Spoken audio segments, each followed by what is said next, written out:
Thank you for attending my session. What can we learn from data if we're doing math? And I will attribute the title to Offman because I live in the world of data analytics, which is this fun little hybrid between customer success solutions, everything that's client facing, and then all of the hard math, engineering, data science people. So I get to straddle this little bridge. And I present the business style of math in meetings, which is what we will be discussing today. So approachable math. Not too far away. For this to receive.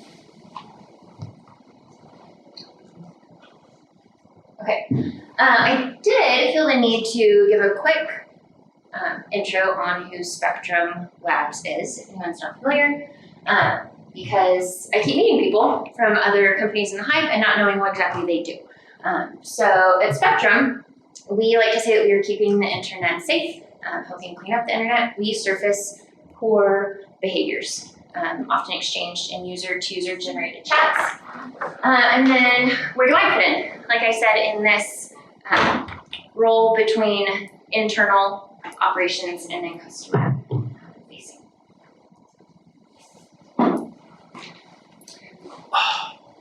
Just so everyone has awareness, we have a handful of solutions. Some of the people are in this room who help work on those solutions. So just for context, when I'm talking about some of these behaviors further on in the presentation, this is what we are referencing. And it's what we assist our clients in surfacing and then taking action on at the user level. So one of my fun projects, and I do have a lot of fun with this, it's called a health assessment. And I'm going to show you guys two different health assessments today. And what these are is a sample of data that's usually sent to us in the pre-sales process. And it's used to nurture the sales relationship to ideally close the deal. It allows us to really show our value so that we have gained someone's trust and they are fully confident in what it is we're going to do within this contractual relationship. But what's probably most important to you guys is that it gives our data science and engineering teams a real leg up in what they should anticipate seeing once data starts flowing through the pipe in real time. Our onboarding process can really be minimized, the amount of time it takes if we know in advance what we are specifically looking for, the most high-risk behaviors. If we've been able to find any patterns in advance that we could start to build into rules along the way. So the first assessment, and this is the real title, are you a real prostitute or a bot prostitute? And I gave part of this presentation at a Global Dating Insights conference, because turns out if you were in the dating app space, they have conferences about those things. So I wanted to say, we know that this is an issue for most dating apps. How could you tell the difference between a real person engaging in solicitation of sex and someone who is more of a scammy persona, which I have nicknamed a bot? It might not be an actual bot in terms of what we think of technically, but someone who is sending out messages at such a volume, they're not fitting a normal user profile of someone who we would consider to be engaging in real solicitation of sex. Also, side note, if I'm ever given a theme for a presentation, I will run with it. So when I was told Western cowboy, I'm like, oh, here we go. So there will be a little bit of jargon thrown in that's very on theme. So first, we're going to play a game. And if you work at Spectrum, which unfortunately is enough of the room, you're not allowed to play the game because you've seen it before. But I'm going to show you guys two messages, and let's pretend there's a prize. Someone will win if you can figure out who has sent which of the messages. Are you the real solicitation of sex persona, trying to sell some sort of sexual favor in an online space, or are you more of a scammy bot-like person? So I hope you guys can see it back there. Ready? Raise your hand as soon as you think you know who has sent which message.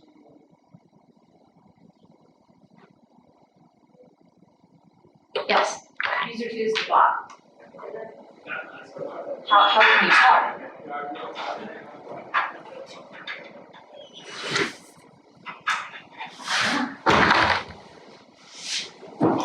So this, in cowboy language, is what someone might say there's hair in the butter. It means tricky. You probably can't figure this out because this is the exact same message. It's a trick. You cannot know, usually, at the message level, what someone's intention is on your site. That is too small of a piece of data for us to really have an understanding of their persona. That message alone does not tell me which category this person fits into, but there are some data points that could. Maybe if I had a bit more context as to the messages sent from these same accounts. User 1, we're saying is our bot-like scammer. Every single message coming from that account has been flagged for this behavior. Versus user 2 is sending similar messaging, but it's a bit more conversational. They're actually trying to engage the other user, develop rapport, warm them up. So this would probably be pretty helpful to get us on our way. And I do want to assume that everyone here, if you haven't used a dating app, is probably familiar with dating apps.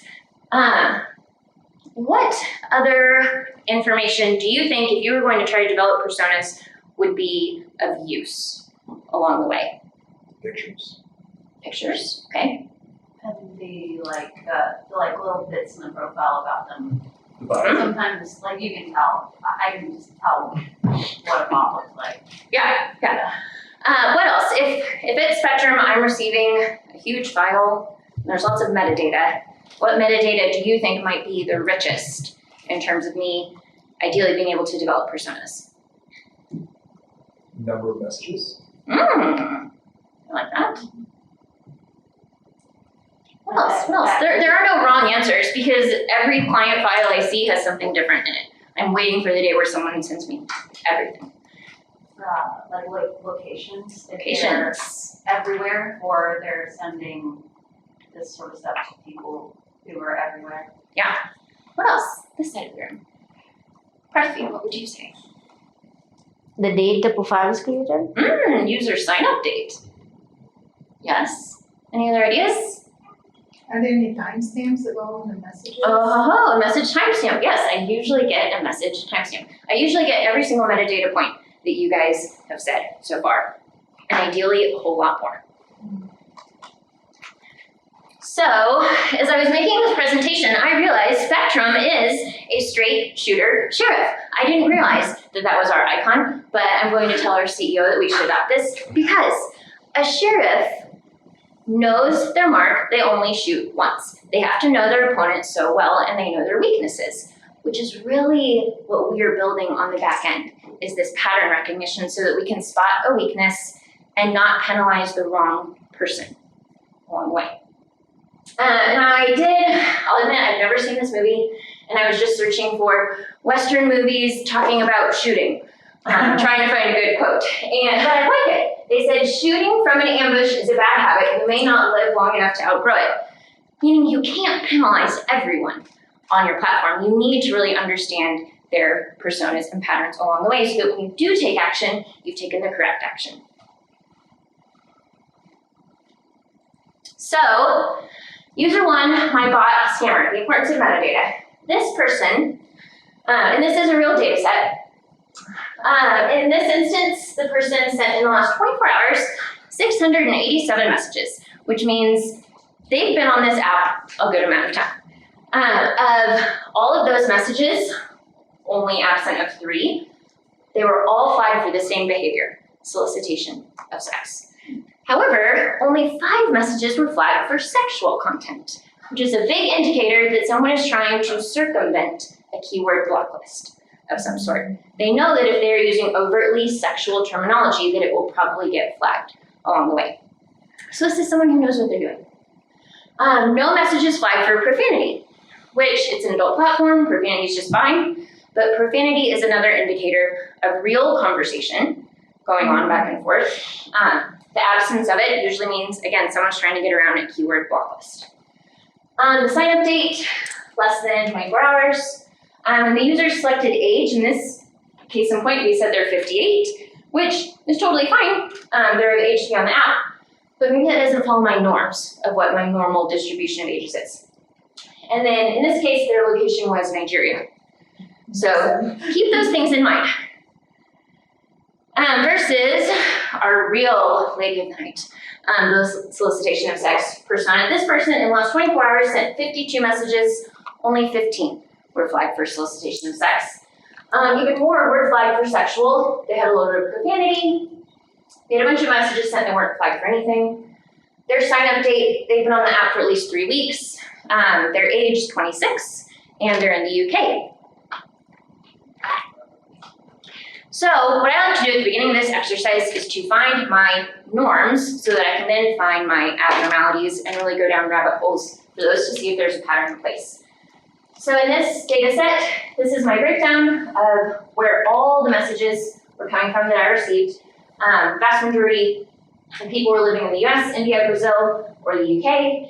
And then my user's self-reported age, with the average age being 29. So think about it, that one person said they're 58.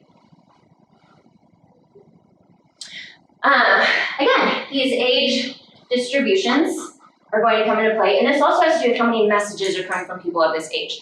So in this case, people between 20 and 29 sent the vast majority of messages on this platform. But then when it comes to flag content specific to this behavior, I see that I've got a few people who've sent tons of messages and they don't follow my normal distribution. So it's a good indicator for me to think when I've got so much data to sort through, where do I want to start? I make visualizations, and then I start to look at the actual ratios and distributions at the user level. 100-year-old. I know this girl was I work with 100 years old. Oh yeah, if someone says they're 100 years old and on a dating app, not that that doesn't exist, but that's usually a real good indicator that they're up to something that I might want to look at. So just for curiosity, 6% of users on this platform were flagged for solicitation of sex. We flagged them at least once. But there's a lot of sugar daddy, sugar baby conversations happening these days. That's a very flirtatious way of talking. I was also very disheartened to find out that at the tender age of 33, I have aged out of being a sugar baby, according to this app. I am now in the sugar daddy category. So if I want to participate in that, I have to pony up some money. So this visualization shows all the users, they're each represented by a little dot, and how many times they were flagged for this particular behavior, because we know that volume makes a difference. So my center, those dark green dots, the density and the size of the bubble is associated with the number of flags by behavior in this, or by user in this particular behavior. Just 15% of my original 6% created over 30% of all of that type of content, meaning I've got some really quick typers on the app, or they've employed something in play to put out messages at a certain volume. So what that means, just 1% of everyone flagged for solicitation of sex created over 63% of that content. And this is not an abnormal pattern to find. We often find that there are really dense pockets of people who create the most disruption on a platform. And it's good for us to know when onboarding a client what those behaviors are and what density we're looking at. Why would some, like a scammer, choose to indicate that they're 100 years old? Because if you put that you're too young, you might not capture enough of an audience. I'll say the norms of the platform greatly vary depending on which app it is. So in this case, we saw people, because that's a really helpful metadata point to be sent over, is what is someone's age range that they are willing to be matched with. If someone puts, I don't care what age someone is, it means you're not super selective. You're probably trying to get as many messages in front of people as possible. You're not actually looking for a real love connection. Also, if someone is underage and on platform, they will often put a totally obscure age. They will pick like the highest age out of the list. So I have seen 10 and 11-year-olds saying that they're 100 because they don't want, it won't let them sign up for an account if you've put that you're under 18. Would it be smarter just to pick the mean, so you just pick Yeah. 20? Yeah, it would be really smart if you just always put your 18 on things because you can usually get through at that point. I'm not supposed to be giving tips and tricks. The system here.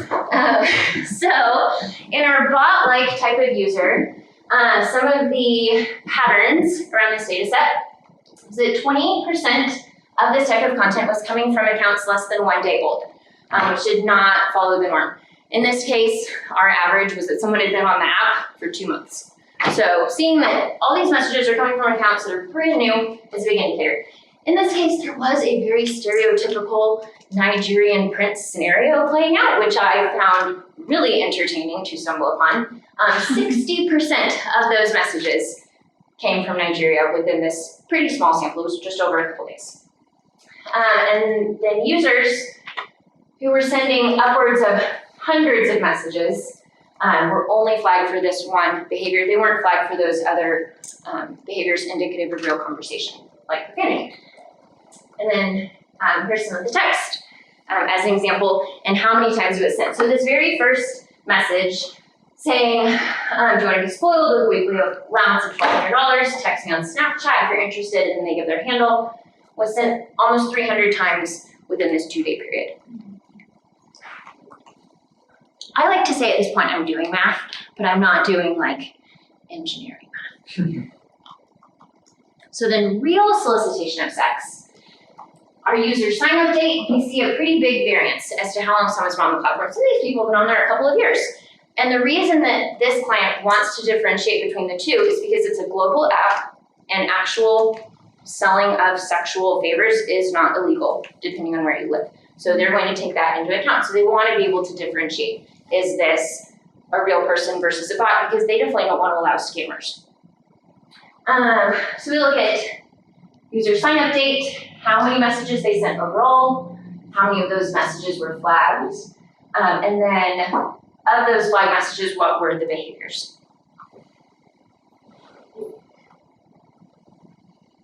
So your smoking guns, in this case, because I'm trying to close the feedback loop to data science then when someone onboards of saying, I've looked at a sample of their data, here are the things to pay particular interest to when starting to build out rules.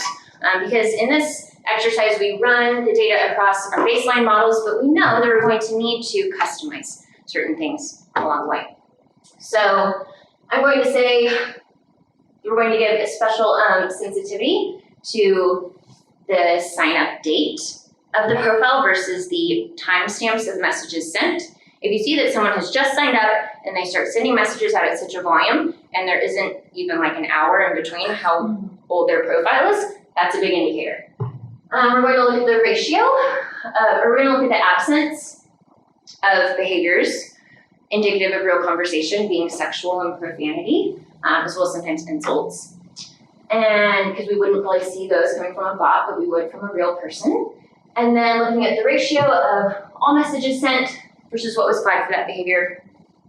And then we start to play with the thresholds to allow for real-time automation and user level actioning. What time are we at? 127. Okay.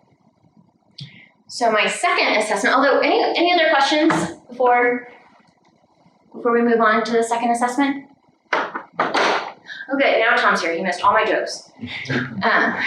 No questions. Assessment. Okay, so those were my takeaways that I'm then going to deliver to data science to say the client is aware that we have a good understanding of their data at this point. Let's be really cognizant to put this into play early so that they don't ask us later on, hey, you guys know that we need to pay extra attention to these areas. Why was that not built in? Why do you have too many false positives coming through, or you're missing things?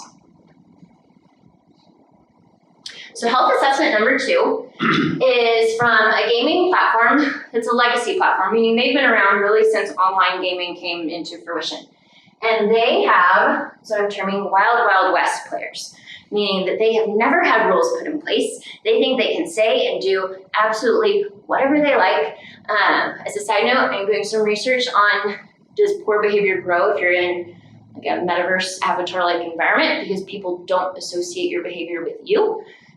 That is what they're offering.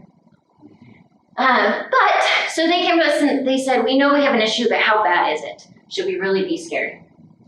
In this case, I looked at 160 million chats across 2 million conversations, a little over 600,000 players over a week's worth of data. So a lot of data. In this case, they did have a problem, but we don't hold all behaviors equal. I always put profanity up there when doing an assessment because profanity is a building block for other behaviors, but they usually aren't going to penalize someone for poor behavior. Also, you guys can ask questions along the way. So in this case, 34% of all those users, all the 600,000 users, were flagged for something worse than profanity. 19% of the conversations contained this flag content. And then this chart, and all the charts in this presentation were made in Tableau. This chart represents the conversations with the flagged content, and the bubbles that are extra big and dense represent the volume of flag behaviors within that. So if I was a moderator and wanted to quickly take action, I could say, I need to look at these conversations first. Yeah. So this is on a gaming platform? Mhm. But isn't it like a lot of slang and, you this, you that, I'm gonna kill you, I'm gonna... Yeah, and so this client knew that there was that, and that's definitely a norm within gaming, but they knew that there was a lot of hate speech, a lot of bullying. They wanted to have a greater understanding of the risk on their platform. So I'm gonna highlight 3 behaviors out of these that are definitely considered high risk behaviors that set the tone for what other people consider to be normal on the platform that they had said, like, absolutely not, we are not okay with that existing. So those 3 behaviors would be hate speech. Users who are under 13 can't be on the platform if you're under 13. And then radicalization or white supremacy. Because they said, absolutely not, we're not going to allow hate speech, we're not going to allow radicalization efforts on our site, and it's illegal to be on our site if you're under 13. So those were like hard stop rules. When you're talking about age, when you say it's illegal, is that due to the rating of the game, or is that, it's like, well, just like I played games when I was 10, I was rated teen, and I've dropped F-bombs like left and right, right? It's like, I'm just kind of curious why that one is highlighted, what you mean by like illegal. Yeah, so COPPA, the Child Online Protection Act, I'm forgetting one of the P's. It states that you, without like parental permission, could not be on here. And most games aren't going to go to the effort of saying, have your parents verify that you can actually be here. They knew that they had an issue. They knew that there were people engaging in explicitly sexual conversations on their site. They were like, well, tell us what's the worst of the worst so we can tackle that first, and then we'll get to the rest of it. And they said, absolutely, we can say there is no gray area around these 3 behaviors. Let's go after those. I've included where these chats were taking place because if someone's engaging in a public space with thousands of other users versus a private one-on-one, we usually see different behaviors surface. A super high-risk behavior would be child grooming. We rarely see that in a public environment. If that is someone's intention on platform, they are trying to get the other user in a private direct message place. So the norms in this case of where all the content was being published, is that 55% of all those messages I looked at were in a public space. But in this case, hate speech, almost 67%. So there's a greater propensity for hate speech to be in the most public place, meaning someone who's posting that type of message in that place wants as many people to see this terrible message as possible. Under 13, a greater likelihood for those types of messages to come in a friend environment, in a direct one-to-one dynamic, which is where we see grooming take place. And then radicalization, there was some happening in a public space, a little bit under the norm, but more of it was happening in a friend or more closed environment, which is indicative of this type of recruitment effort. So where your data is being posted, if that's a metadata field, super helpful.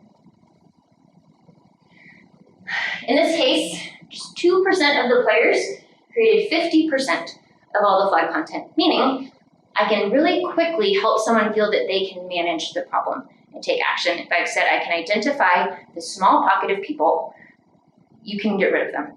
50% of your problem goes away just by tackling those users. So this, when talking to data science, after the assessment would say this is a really prime area of opportunity for automation to take quick impact on their site. Of those 3 behaviors, just 1% of the players created all the hate speech content. So the metadata that I'm looking at in that case would be the user's ID, how many messages they sent, all the flagged behaviors. And the reason I like to include profanity in there, and I said it's a building block, is that I have yet to look at a data set that doesn't show that anyone flagged for hate speech wasn't also sending out messages that included profanity and insults at a significantly higher volume than anyone else on the platform. It's a really good signal that their hate speech is true. Because again, Spectrum's the one-shot sharpshooter, and you need to know this pattern in advance so you're not penalizing someone else who might look similar. I do have a couple of pieces of text that I feel I need to say. At Spectrum, I kind of make a joke of it that I can read anything off at this point and not blush, but a lot of people in here probably don't look at this type of messaging every day. So there are a few things that I would give warning to in advance. So high-risk users displaying white supremacy activity. Almost every single person who was flagged for this behavior was flagged for hate speech, insults, profanity at a greater volume than the rest of the norms on the platform, but I only know that if I've started to do those distributions. They were also flagged for sexual and non-consent. Non-consent specific to terms around rape. Because if someone is coming onto your platform and they have this mindset of saying, I'm better than anyone else around me, they often have a very misogynistic mindset as well.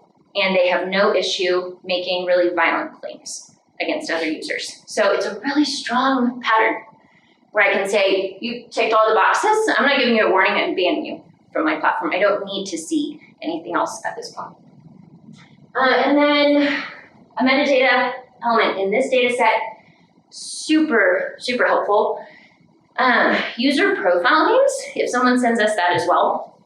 If someone has been flagged for one of these terrible behaviors as part of their name, they are 3 times as likely to be flagged for that same behavior on platform. So I know from the get-go when someone signs up, if you're entering some terrible Nazi username from the get-go, it's probably the type of message you're going to try to send on platform.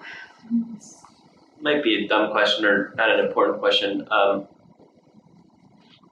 know the models will get better with sort of more data, more customers. When you're I would suspect if we were just talking data aside, you probably know on a big gaming platform, X% of the speech is hate speech, just because it's human behavior, right? And if it's on this gaming platform, you kind of assume it's the same on that gaming platform and that gaming platform. Like, besides the fact that the models can just pick it up, like when you're looking at this data, do you ever just say, it's gotta be wrong, it's gotta be too low? Like, I know what goes on in these platforms. This can't be different than that just by human nature. In this case, this client had nothing in place. So anything that someone was wanting to post would always get published. Other clients of ours have always had a keyword block list. So while someone can attempt to write certain things, it doesn't mean that they were published. Therefore, depending on what data we're looking at, some of it may have already been redacted. So that is going to differ a bit. Adult online gaming norms vary so greatly than something geared towards children. So that the context needs to be taken into consideration. But across the board, yeah, I see about like 2% of content being flagged for this.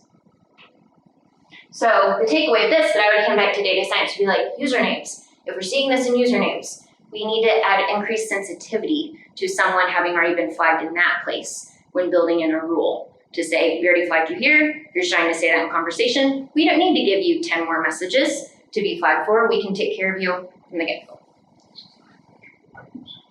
And then sexual conversations, they included minors, over 2,600 in this sample. This is just 1 week's worth of data that we were looking at. Sorry. So just to go back to the thing for 1 second. So when you come up with that, recommendation of if we see the username, we're going to treat that person differently.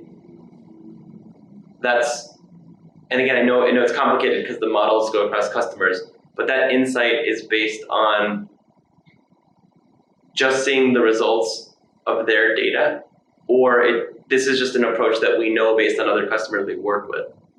Both. Okay. Because not everyone sends us that, not everyone wants our solution on their usernames. We like to say we are not the arbitrators of truth. We simply surface what's going on, and then the client gets to say to what degree do we want to take action. But yes, across the board, we have seen that if you are creating a profile, we can flag you with that intention in that space, that there's such a greater likelihood that that's what you're trying to do elsewhere. In this data set, it was a 3 times or a 3x rate. So you kind of know to look out for it. Yes, we know that profile names and user bios is a huge indicator as to what someone's trying to do. Got it. And then my last couple slides, conversations, because we can see what the conversation is. Where is it taking place? Especially if you're in an environment where you can continue to go back to the same group and keep chatting over and over again. That'd be really helpful to know. Is this a group that we flagged as being a really high risk area that people can come to? That would be a metadata point to send over. And then lastly, we found over 200 players who self-identified as being under 13. In this case, we can say from the get-go, you don't need to be here. One aspect of this platform that we have to figure out, because there's always some sort of nuance. It's never just that straightforward. There's an element of the game where you're talking about what level you're on. So you can say, I'm 5, I'm 10, meaning I'm on level 5 or level 10. These people who are self-identifying as being actually 12, actually 9, they're sending out messages at a much greater volume than someone talking about their actual level that they're on.